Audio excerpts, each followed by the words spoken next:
Okay, so I'm Shira Sapir. I'm here from Israel. I live in Migdal Oz. I've got 5 children. Currently, I'm learning in the Women's Institute for Halachic Leadership in Jerusalem in Lindenbaum. It's a 5-year program. We're learning halacha. Last year I studied the laws of kashrut. I only joined this year. It's a very fascinating program. It's a very serious program. We're learning the halacha.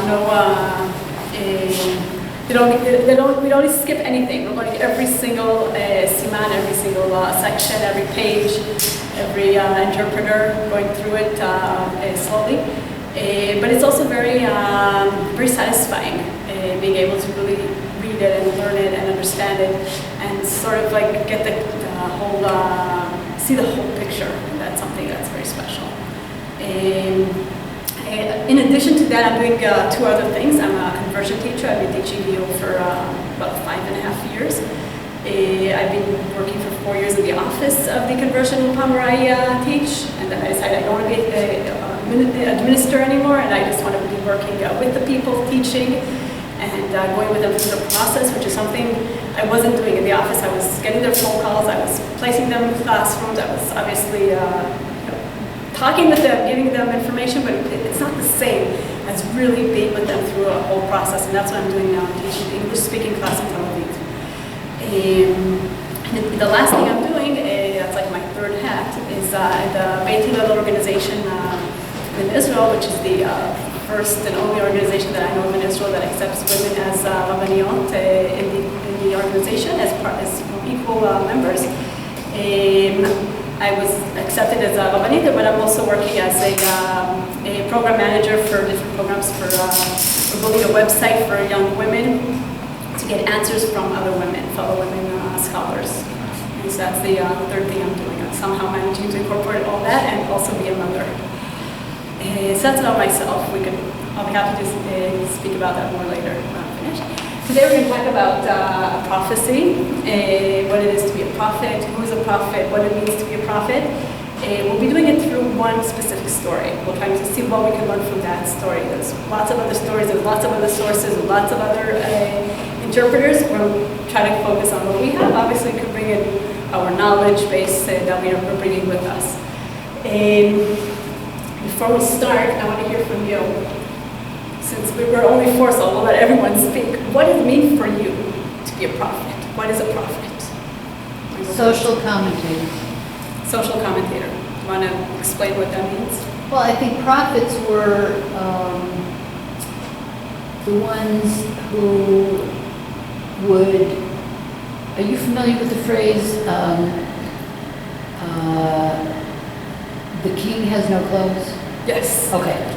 That was their role. Their role was to call out the reality of society and situations and remind people either get back on track or disaster will come.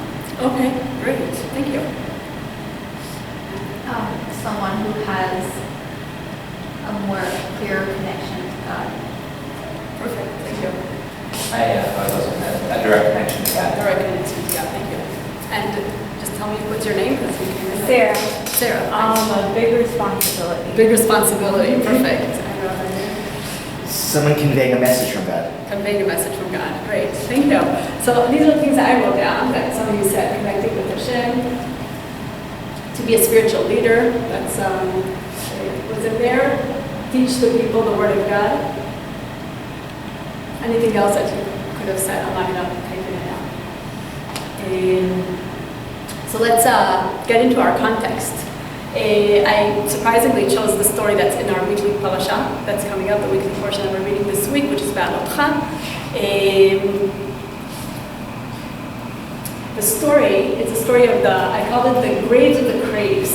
And this is all we're going to be talking about. I'll let you a second to read the comics. So the wife is asking, how's the chicken? And he's saying, it was better in Egypt. And that's the outer story. That's a part of the story we're not really going to be talking about. The people of Israel are asking for meat, and Hashem is angry at them, so is Moshe. And they are granted meat, but immediately after they start eating the meat, they're being killed and they die. And they named the place the graves of the craves, Kivot HaTa'ava, the graves of those who were craving for meat. If we take a step back and give a bigger context, where are we in the story of the people of Israel? We left Egypt. We went through the Red Sea. We stood at Mount Sinai. We received the Torah. We built the tabernacle. We prepared for going through the journey in the desert. We talked about how the arrangements, and they started walking. Just as they started walking, we hit the graves of the craves. There's a short story right beforehand. I just realized I did not have a Tanakh. Do you have a few you can bring over? Sure. Thank you. So that's the general context. Any questions about the context, about the story? Okay, so within this story about the graves of the craves, we have just a second, yeah, that's where I want to be. We have another sub-story that's happening at the same time. It's like two stories that are happening in parallel, and that's a story I want to focus on. We will not put focus on the story of the cravings. Hi, welcome. You can come in. We're just in the introductory. So we will not put focus on this. There is definitely a connection between the two stories, but I'm not going to talk about that connection. I'm going to focus only on the story of the prophets. The prophecy. And this is also to say that I don't like speaking a lot alone. So feel free to interrupt and ask questions. Not too much. I'll stop you if I need to go ahead. So what is a prophet in this story? So this is the story. Will go through the different phases of the story. So after the people of Israel ask for meat, they're crying for meat. They're sitting at the entrance to their tents and just crying out their eyes. And Moshe is looking at it and feeling really bad. And he turns to Hashem and he says, "Why do I need to have so much trouble with these people? I did not choose to be their leader. Take this away from me. It's too hard for me." And Hashem's response is very clear. "No problem. I understand. It's hard for you. Collect 70 people, gather them, bring them into the tent with me, and I will give them some of your spirit." Let's open up and we'll be able to follow it also closely in the We're in chapter 11. And I open up exactly, it's page 76 where we are. There's no English translation of the text itself. There are two. This is the old. Okay. This is like Nicholas and Jonathan. Okay, perfect.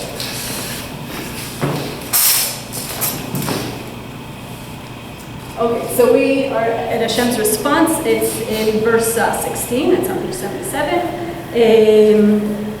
Then the Lord said to Moses, I'm reading on NJPS on the left, "Gather for me 70 of Israel's elders, of whom you have experience as elders and officers of the people, and bring them to the tent of meeting, and let them take their place there with you.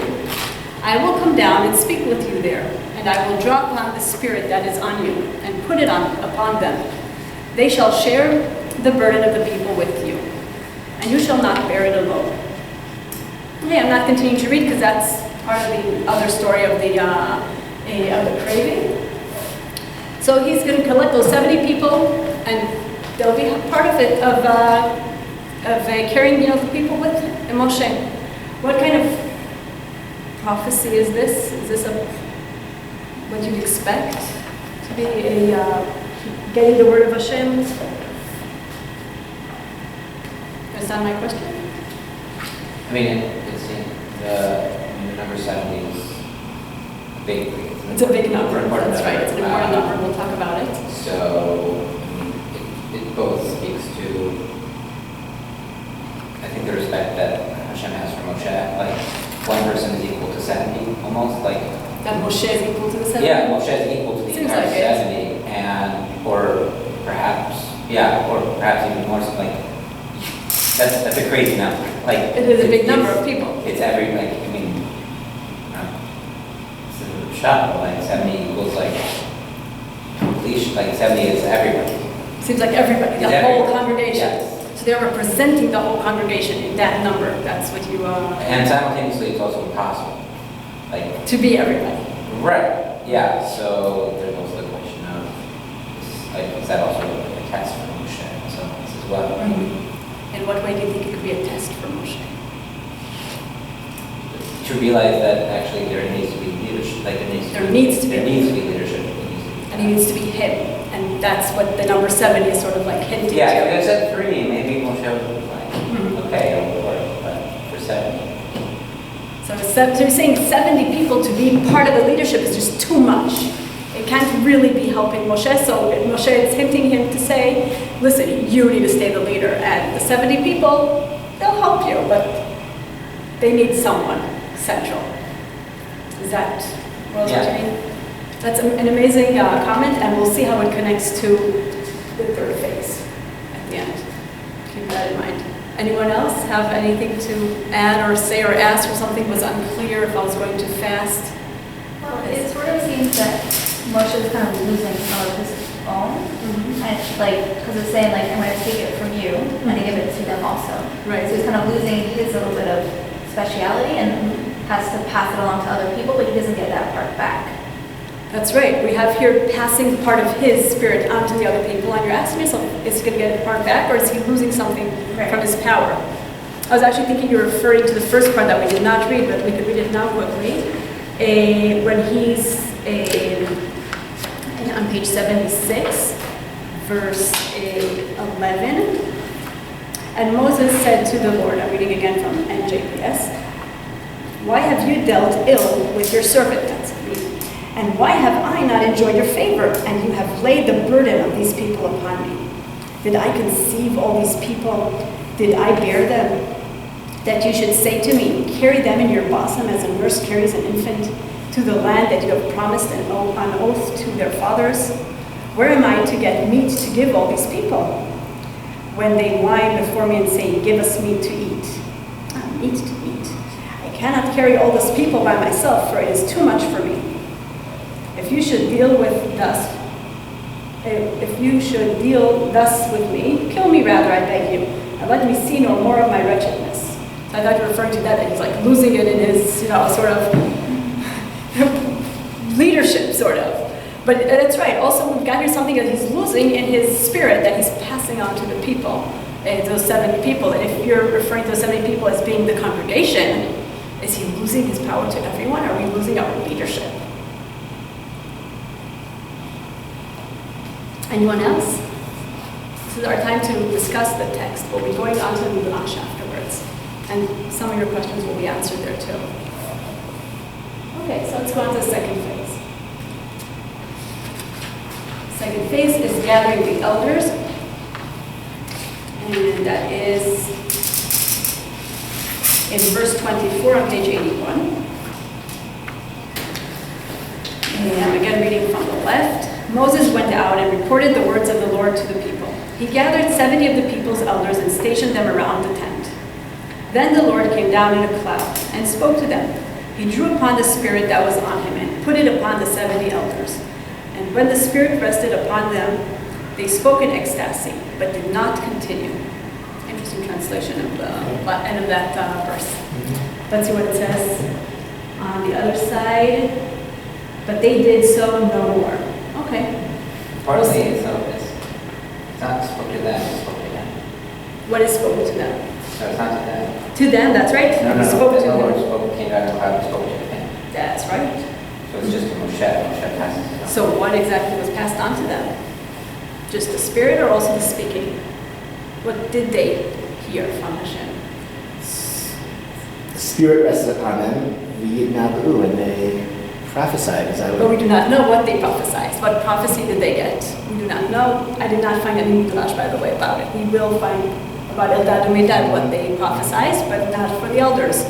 So what does it mean to get a prophecy if we're just getting the spirit? What is this? If we're talking about the context of what we said before, what it means to be a prophet. They definitely have a deeper connection to Hashem now. It's still not direct.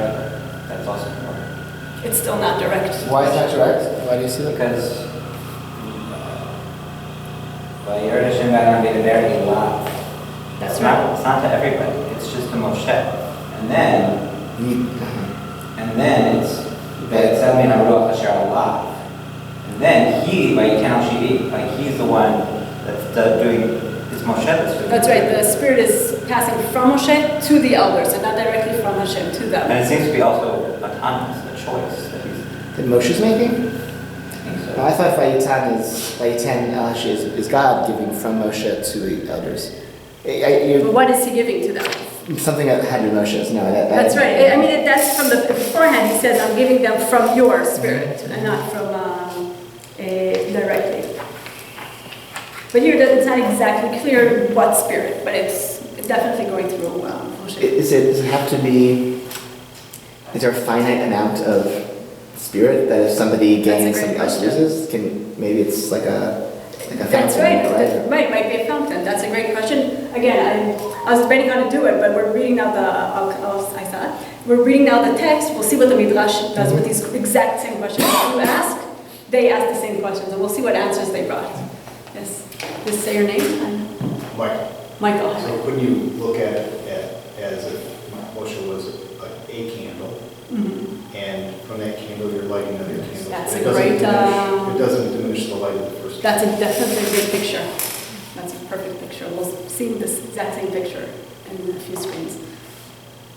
Anyone else have a thought you want to share? Or a question you want to ask? Okay, let's keep going. So I wanted us to add it. At the end it says, but did not continue. For those of you who speak Hebrew, who could read Hebrew, it says, velo yasafu. Okay? It's not exactly clear what that word yasafu means in Hebrew. It is. It could also mean the opposite. My first inclination when I read it was exactly like the translation, that he did not continue. But it also could mean, and they didn't stop continuing to get the prophecy. And what does that mean? To be a prophet who has an endless or unendless amount of prophecy or connection, relationship to Hashem. Yeah, but at what level? What? At what level? That's a question. That's a great You question. have Moshe at the very top. That's right. You get the sense that they're like at the level 1 and at level 10. That might be. It seems that they're getting it through a tunnel and not, through a channel, not directly. You don't agree with that? I was going to say, no, I was thinking that it's a contrast to Moshe. So at the beginning of the story, he's so tired and depressed, and Seems like he's very tired. no more energy, and these new guys are just, Getting the nonstop, boost. but yeah. That's right. I think the shot is that it didn't continue. Like, That's what in, you. I mean, like in the context, in the other context, which is a big drash of like, when it's talking about the Torah and Dvarim, it's like, Kol Gadol Lo Yisaf. Okay. And that, the shot is that it did not continue, but the drash clearly is that it's a continuing relationship. That's a great question. By the way, the Onkelos translates it this way, and that's, you said this is based on the translation. And even Ezra does. Even Right, Ezra so does. it's, you're looking at the other commentators. You could definitely peek in there and see, but did not continue. Here's Rashi, they never prophesied except on that very day. That is how the Siflei explained our phrase, but Onkelos translates and did not stop. Oh, well, I got mixed up. It's in here. And later on, prophecy never ceased among them. So Rashi brings the two different opinions. But I don't remember any other place in the Torah in which the elders appear again in, being prophets or whatever, saying that they worship. So did not continue seems like, makes sense to a certain extent. It almost feels like there was a prophecy that went through Moshe, and Moshe was talking, and they heard it that once, and then they never received direct, kind of through Moshe instructions again. Okay, but maybe they got directly instructions from Hashem, or at all. That was the highest they I'm got. thinking someone on Shavuot gave a thing about, I don't remember, but was it Nathan the prophet? I don't know. Okay. Not in Tanakh, but Yeah. in the later times, that some prophecies are given that the person doesn't remember the prophecy being spoken, but their mouth is speaking. So it sort of almost feels like Moshe's mouth was saying the words that Hashem wanted to give to the 70 Zkanim. And they experienced That, firsthand. and then that was it. Okay, that's interesting. But it's interesting what you're saying, because it throws us back to Mount Sinai, Right. where Hashem says the first two commandments, and then the people of Israel just aren't able to cope with that, and they get the rest of the commandments through Moshe. So that's like, so the elders here have sort of like a similar revelation to that we had at Mount Sinai, which is an interesting idea, because I've got a few other links from the story to Mount Sinai, and I had not yet figured that out completely, so you're helping me. And that's what I like about teaching, because I always learn more than I did when I was preparing the shiur. So let's go on to the next phase, unless anyone has anything else to say. So the third phase of the story is verse 26. 2 men, one named Eldad and the other Medad, had remained in camp, yet the Spirit rested upon them. They were among those recorded, but they had not gone out to the tent, and they spoke in ecstasy in the camp. It's interesting, in the translation it says that Beit that they prophesied, that they spoke in ecstasy. That means people heard something that they spoke. And I don't know what the meaning of Beit is in Hebrew. If it necessarily means that they spoke out loud, or they just received something that they concealed but didn't necessarily speak out. So they spoke in ecstasy in the camp, and a youth ran out and told Moses, saying, Eldad and Medad are acting the prophet in the camp. And Joshua, son of Nun, Moses' attendant from his youth, spoke up and said, My Lord Moses, restrain them. But Moses said to him, Are you brought up on my account? Would that all the Lord's people were prophets, that the Lord put his spirit upon them. Moses then re-entered the camp together with the elders of Israel. And I'll stop here because the rest of the text is, again, going back to the story of the craving of the meat. What happens here? 2 people stay behind. They were recorded, but they didn't go out to the tent. But they're prophesying in the camp itself. And a boy runs to Moshe to tell him about it. That makes sense. But what does Joshua say? He says, restrain them. But Moshe says, I'd be happy that all the people of Israel will be prophets and accept direct prophecy from Hashem. What happens here?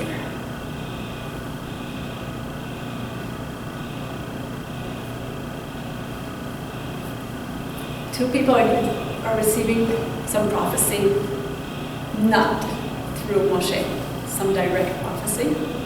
And there's this argument between Moshe and Yoshua. What does Joshua think about prophecies? Or being a prophet? Who could be a prophet in the eyes of Yoshua? Moshe. Only Moshe. And maybe the elders, maybe himself. I don't know if he has heard the word of Hashem by then.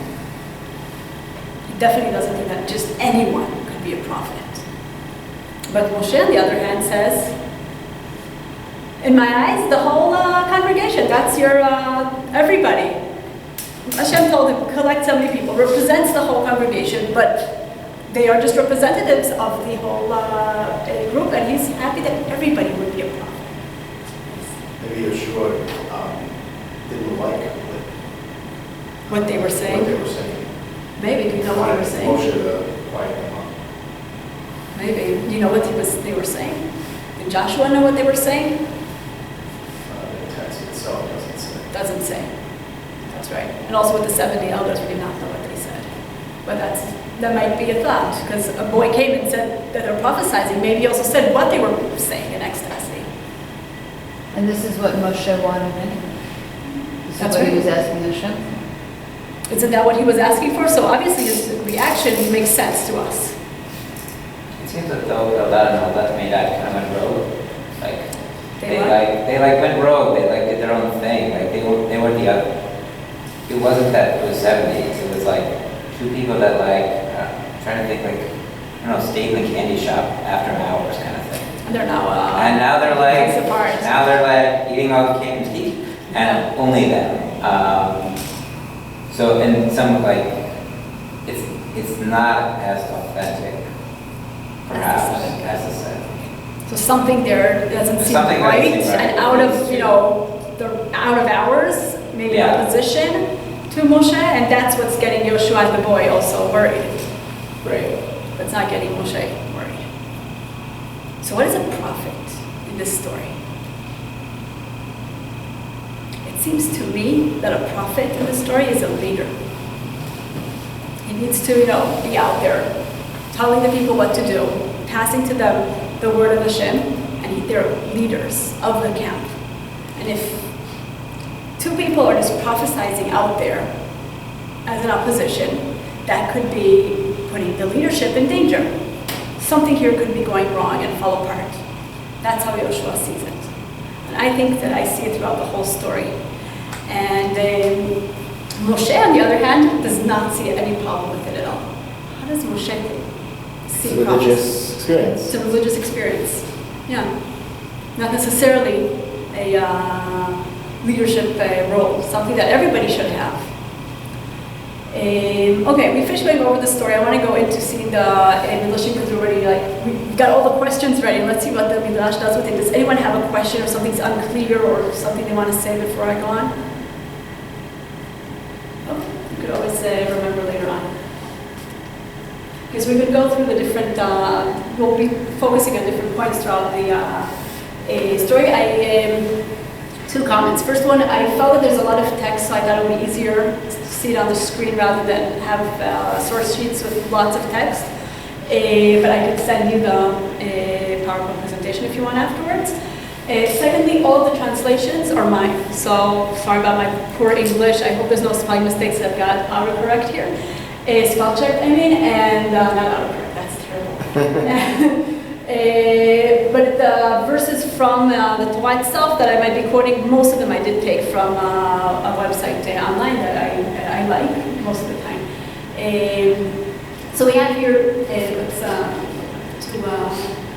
two different opinions about who are these 70 elders. So let's read the first source on the left. Maybe it's too much text. Hashem granted Moshe's request and asked him to gather 70 elders that will be a Sanhedrin, working in my name. Bring them to the tent of meeting. Not that they will actually hear me speaking, but rather that the people of Israel will see that they came to speak with me in the tent and will respect them. There's two things I want to say about this text. First one is I want to point out the word Sanhedrin. The 70 people will be a Sanhedrin. Does everybody know what the Sanhedrin are? The Sanhedrin are a group of 70 elders that were the high court during the time of the temple. I don't think, maybe they were around also during the time of the first temple. It seems that they were here from the time of the desert. And they were the high court of whenever we have a question in halakha, in the Torah, what to do between two people, there's some question. They go to the court, and if they don't know the answer, they end up going to the high court that rules the Torah. The laws of the Torah, so it's like the place where we learn the Torah and we solve any disputes that we have. They're the elders in in knowledge and wisdom, very scholarly people. So those are the Sanhedrin, and we'll get back to that. Why the sages choose to say that the 70 elders are the Sanhedrin already from the time of the camp in the desert. And because we don't need the Sanhedrin at the time of the desert, because we have a direct connection with Hashem. We don't need to go to the Sanhedrin, to a group of a court, to determine what's the halakha when we have a question in the Torah. We've got a direct connection to Hashem. And here the sages are saying that is the Sanhedrin. The second thing I want to say is, what prophecy did they get here, according to this Midrash?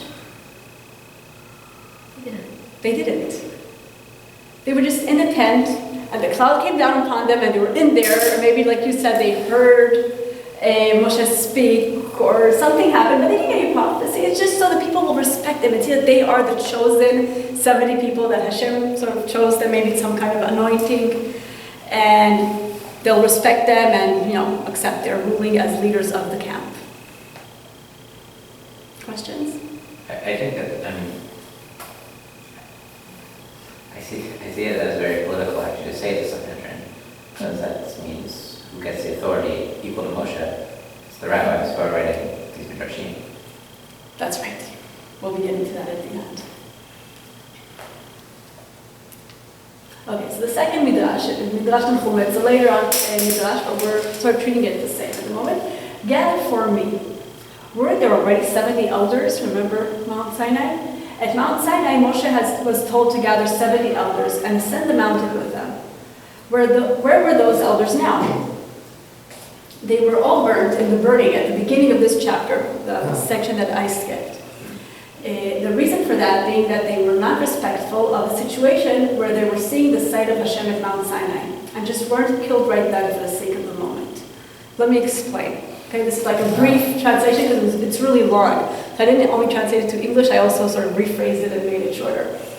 At Mount Sinai, at the end of there's Mount Sinai, there's the Parasha Mishpatim, where we have just a list of laws that were given at Mount Sinai. Moshe is asked to go up to the mountain with 70 elders and Moshe and Aaron and Nadav and Avihu, which are Aaron's sons. And there they see the sight of Hashem. If any of you are familiar, it's called Brit Ganot. Aleph Gimel. That's just the name that it's called because they have some blood there. And they sit and eat and feast and they see Hashem. And the Midrash says, at that moment, they weren't respectful. They were in a very grave situation. They saw the sight of Hashem. They were the closest to seeing Hashem as any human was. And there it says, and Hashem did not touch them.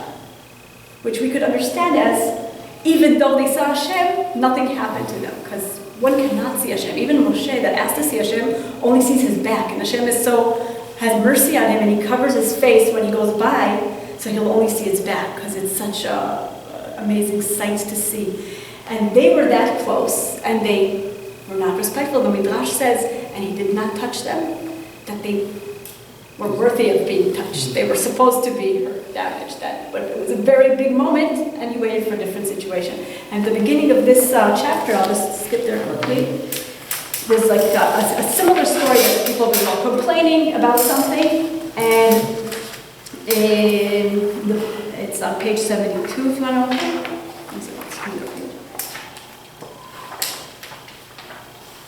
The people took to complaining bitterly before the Lord. The Lord heard and was incensed. A fire of the Lord broke out against them, ravaging the outskirts of the camp. The people cried out to Moses. Moses prayed to the Lord, and the fire died down. That place was named Tavera. Tavera means fire and burning in Hebrew, because a fire of the Lord had broken out against them. Okay, and then starts our story of the craving. So the Midrash says there they were burnt. Just like Nadav and Avihu died in some burning and a fire came out and killed them. They were standing in the same situation. So we don't have 70 elders. So now Moshe is losing it because he lost his right hand of 70 people and leaders. So now he needs another group of 70 people. And that's why he's being asked to gather of 70 people to be with him. So that's the gathering of the 70 elders. Okay. Hashem's response to Moshe. And I will draw upon the spirit that is on you and put it upon them. Remember, we were talking about that. Moshe was like a candle on a menorah, or a candelabra. I wasn't trying to translate that. And using that light, Hashem lit many more, but Moshe himself did not decrease. That's amazing. I'm very amazed. And broken clock is right. So here's the fire. I bought a picture of it, and here's the second story. This is like a king who hired a guard for his orchard and gave him salary. After a while, the guard says, he can't do it all alone, and please hire some guards to assist him. The king says he has allowed the first guard to enjoy all the fruits of the salary, but now that he has asked, he will split that salary among them all. And even though Moshe himself didn't decrease from his salary, I was discussing that line with my husband. We think it might be a later addition because you can't say about Moshe, the big prophet, of all the other prophets, that his light was diminished by a little bit. So, but even just reading it with or without the ending is a completely different picture than the picture of the fire. You've got a salary, you've got 3 files of money. Now you're splitting it up among the others, and you were asking about that, about that spirit passing on. But let's think about it in a different way. What does it mean that a prophecy is like a fire? And what does it mean that a prophet is a man who's got a job with a salary and he's splitting it up maybe with others? It's a completely different type of leadership or role or job or title.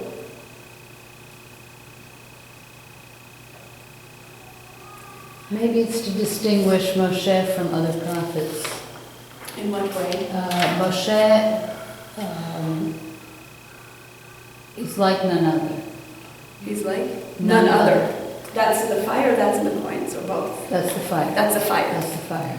Coins, You say maybe the coins, it's the 70 elders, they're just on a salary. well, they can't equal Moshe. Mhm.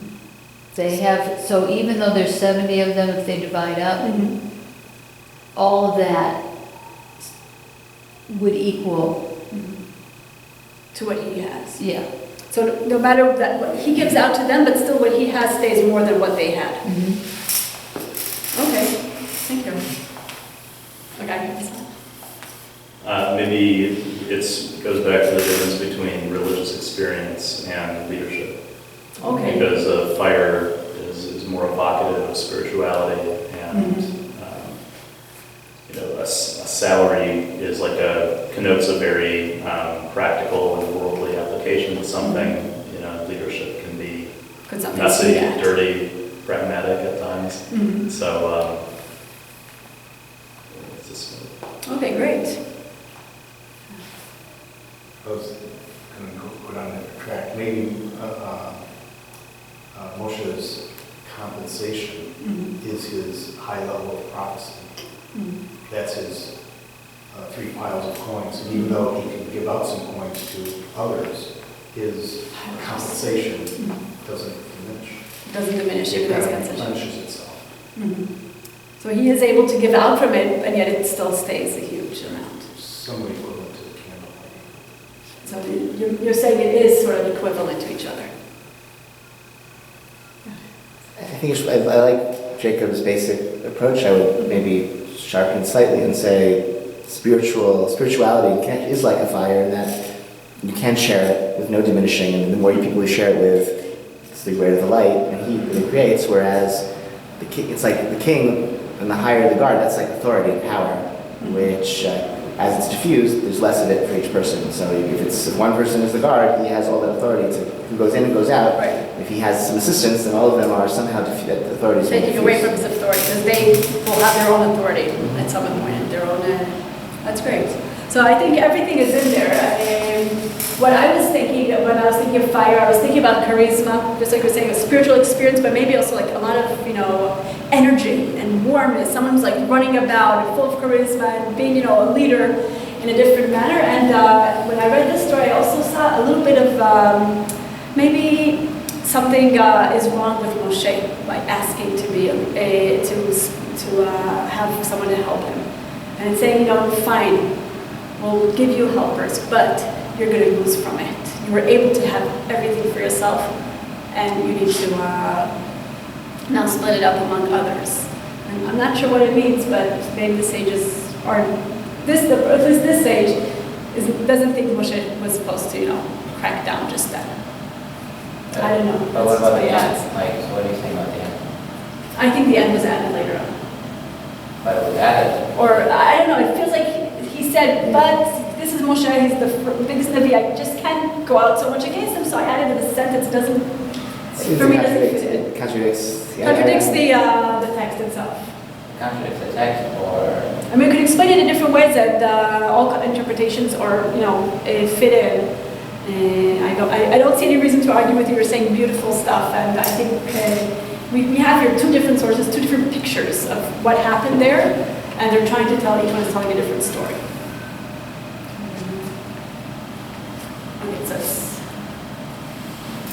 Okay, the second phase, the 70s prophecy itself.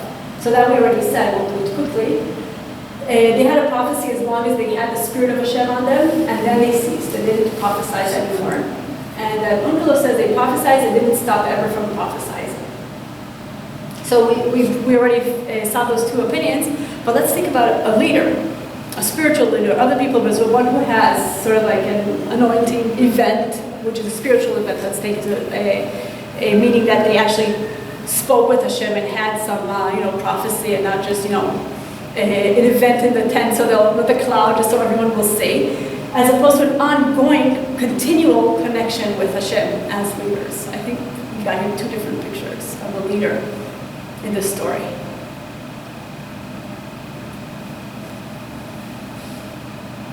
I mean, the only difference, I mean, there's a structural difference in that Onkelos is trying to stay, like he's trying to translate it, That's right. and the Midrash has it already. Right. I think he's based on some Midrash, but I couldn't find the source, so I brought the text from there. But it might be Onkelos the first one who brought it, who says it. But you could read, Yasafo is not exactly clear in Hebrew what it is. You could take it to both ways. The Hosef, or what was it? It's whether it's The Hayasa or the- so or nasa. Right, exactly. But, you can read it in both ways, but if we're thinking about it as, what picture of prophet or leader we have here, someone who just has a one-time sort of like revelation, someone has a constant connection with Hashem. Well, it's like it's intrinsic to the person, right? Maybe if, according to Onkelos, once God's Spirit rests upon them, they're forever changed or something like essential about who they are as people, that from then on is different, and they're always different. And there's some leadership models that are like that. I think the Sapir is saying, no, there's moments of connection when they have this capacity, but at other moments they go back to being normal people. So I think it's a... But they don't go back to being just normal people, normal Right. who had some revelation Correct. that changed them, but it's just a one-time thing, that's right. Okay, let's think about it. Okay, the third phase, Adad and Meidad. So who are they? We'll have two opposite opinions in the same Midrash, but it's two different opinions. One is without a name, and the other one is named by, is from Rabbi Shimon. Two people stayed behind in the camp. When Moshe was told to gather 70 elders, what did he do? He couldn't take 5 from each tribe. Then he'll have too few, and couldn't take 6 as they would add up to 72. I mean, if we need to take 70 elders, we didn't think about this before, but they need to be equal representatives from every tribe, and we have 12 tribes. So he took 70 slips of paper and wrote elder on 70 of them and left 2 blank. And told the 2 who picked the blank paper they were not justified by Hashem to become part of the elders. Why are you saying that? I don't think the tribe of Levi deserved to participate in this. So you If think they it's had made Moshe and Aaron, they could have had 11 tribes, and 11 adds up to 66. I didn't try to play Okay, those fine, games, fine. but it did Okay. cross my mind. all right, fine. So Yeah, okay. I feel like there are ways, there are other solutions to this problem. right, they could put a lot of other solutions on the Okay. Midrash rates, definitely. So it says here, I'll just the source in the Psukim, in the verses, Vehema Baktuvim. It says here, and they were among those recorded. Okay, so the Midrash is asking itself, what does it mean, Vehema Baktuvim? So this is the explanation this sage I see. to explain what it means Vehema Baktuvim, right? They were picked, but they were left out. And then that your concept, Zach, of those to just stay behind and or rioting in the camp, it fits this story. That they were, they weren't supposed to be there, but then somehow they got the prophecy. Well, they were equally capable. Apparently, because they got the prophecy. That's a question that Or I maybe have somebody here. else should have picked the blank piece of paper. Maybe 2 But they- other people should have picked the blank piece. They just happened to be the ones who did. That's what according to this Midrash. 72 people came and chose that 2 people stayed behind in the camp. The other 70 went with Moshe to the tent of meeting, which is outside the camp, or in the center of the camp in this case. So it should have been 2 different people that picked the blank people. These 2 should have been with Moshe. So you think that there might have been another 2 people that were inside there that were That made didn't blank, belong. that stayed blank, Yeah. even though they weren't done. That might have been. That's a nice explanation of what happened here. So that means Moshe's thing with the raffle was wrong, or didn't Well, work out right. it means that if Eldad and Medad picked the blank piece of paper, Right.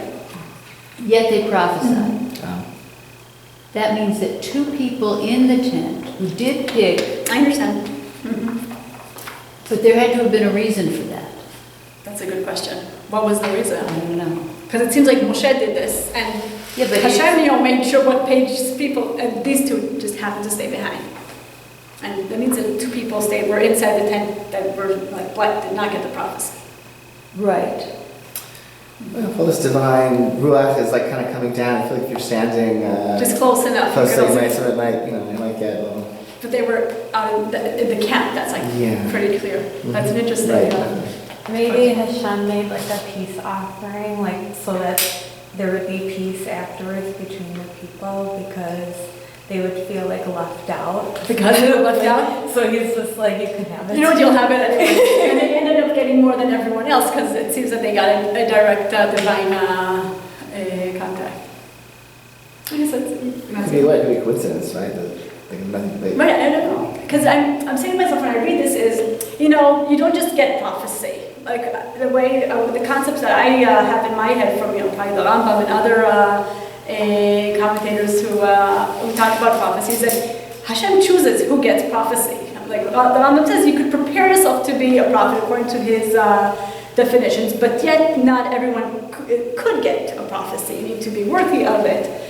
Not worthy, but, you know, besides being worthy of it, you need to, you know, actually be given it.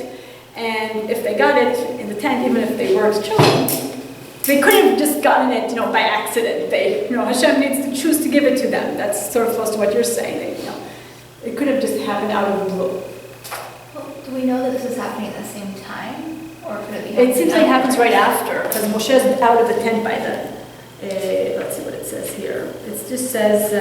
But it could have been the two it people. could have been at the same time. But it could have been the people in the tent and then go out afterwards and then just kind of like spilling all the news they just heard.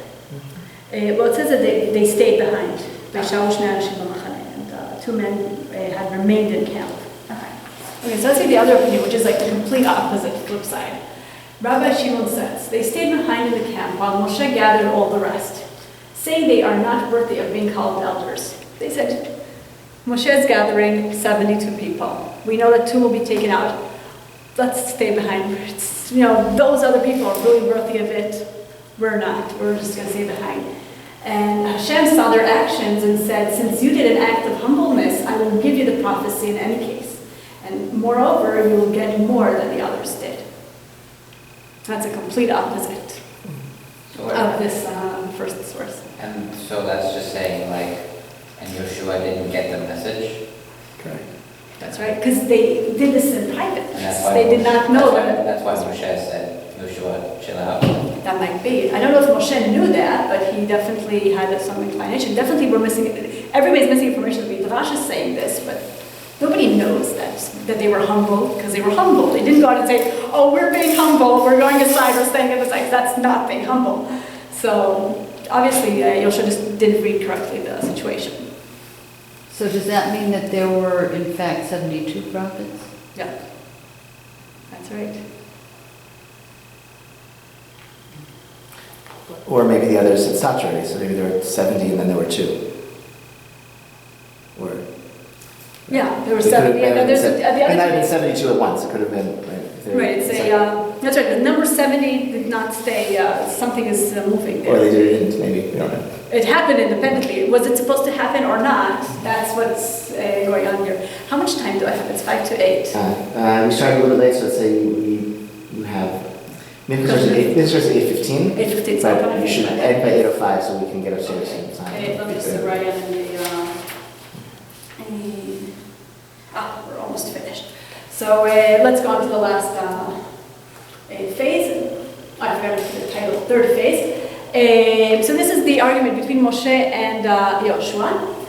So we have again 2 midrashim that I brought. Moshe wasn't told that they are prophesying that he will die. Okay, there were 3 opinions in the midrash. I said that 70 prophets, we do not have any ideas of what they were prophesying. We have 3 opinions as to what Gad and Medad were prophesying. One about the Slav, the meat that they're about to get. One that Moshe will die and Yeshua will be taking them into the land of Israel. The third is about Gog and Magog, this faraway war that's in the apocalypse or something. So Moshe wasn't told that that's what they were prophesying, and therefore he said, I wish all the people of Israel will be prophets. Basically it's saying if he had known, that's what they're prophesying. So they're sort of being in opposition to Moshe, maybe, saying that he's going to die, that his leadership is not going to, it's going to end, then he wouldn't have said that. So this Midrash seems to say, prophets are supposed to be leaders, and only those 7 people are supposed to be leaders. You can't want the whole congregation to be a leader. The second Midrash, I don't mind that they are prophesying my death. Let them be the head of the camp for a few days and they will diminish on their own. I really like that. It's some of the Tosafot I wrote down here. That's Kenimi Bara Tosafot. I don't know who that is, but it appeared in my Responsa project. Let them be the heads of the camp. What does it mean a leader is? It's not just being, having a big car and a big house and servants and parties and clothes, and it also has a big responsibility. It's caring for the people and constantly taking care of them. Isn't that what this story started with, this huge crisis that Moshe had? Let them be the leaders of the camp. They want to be in opposition, fine. Let them be in opposition. Let them be the leaders for a few days. We'll see what they'll be. And also a play of words here in Hebrew. Yoshua says klaem, put them, restrain them. Akele is like jail. And this Midrash says it will diminish v'mekalim. They will diminish. Kalot is the same sound, same letters kaf and lamed in Hebrew. So it's a play of words here in the Midrash. So here's a picture about Moshe. So you say that's Moshe, that's Yoshua, and their faces. So we have here a dispute between Moshe and Yoshua. What does it mean to have a direct connection to Hashem? It seems that Moshe is happy that anyone will just be with a closer connection to Hashem. And Yoshua is representing, I think the line that we have in the whole story, that someone who's that close to Hashem is also a leader. He also has a responsibility. And what do we do with it here with us? And that's the question I want to spend the next 10, 15 minutes talking about. Will I ever be a prophet? Remember, that's how I started the presentation. Will one of us ever be prophets? So this is a long text. We'll read it quickly. It's about a third of what the original text is. And it takes us to a completely different direction. Gather for me 70 elders. This is like the verse in Ecclesiastes.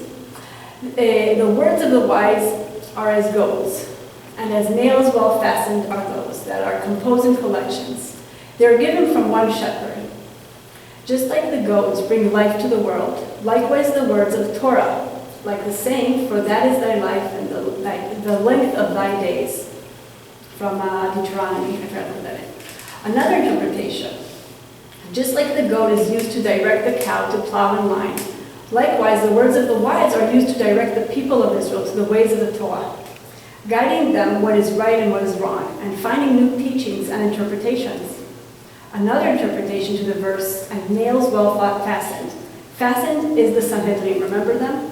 And if you don't know what to do, as one says it's right and the other says it's wrong, one purifies and the other purifies, sorry about my punctuation, who shall I listen to? Hashem says, even though they are saying the opposite of each other, it all stems from Moshe and Mount Sinai. I think that's connected to what you said, Zach, at the beginning.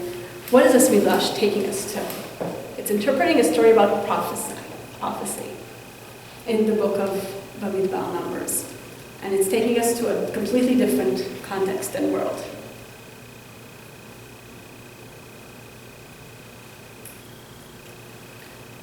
So if this is the world of the 70 elders, this is the 70, it's like... It's a halachic debate, it's one says yes, one says no, one says pure, one says tameh, but all of it comes from Moshe. So this is like an origin story for how you can have multiple opinions, and the whole debate of the Beit Midrash is all kind of rooted in this episode of Moshe saying, okay, it's not all going to come from me, there'll be a group that's going to teach Shira. And let's take another step forward. What's missing here in this whole Midrash? A prophet. The prophecy, exactly. What are we getting this Torah from? The books, from the text. What happens at the end of the beginning of the second temple time? We have no prophecy, no more prophets. And we're replacing them by a new model of leader. And that is the wise scholar. That's right, the Kohanim. There is a connection to Kohanim in the original text. It was just very long. I think that this was a lot of text. And they're trying to say the one who will become the leader and give the word of Hashem from him, not from up there like this, but rather like this, are the scholars. And that's not from me, it's from a teacher the course I got at university. It's like from here to here. And that's exactly what's happening. We're taking the books, and that's the way to become closer to Hashem, by learning and reading and interpreting the Torah and following the ways of the Torah. And we have at the end, just like you said, it all stems from Moshe at Mount Sinai. Well, what about us sitting here in this room? So I got the ending.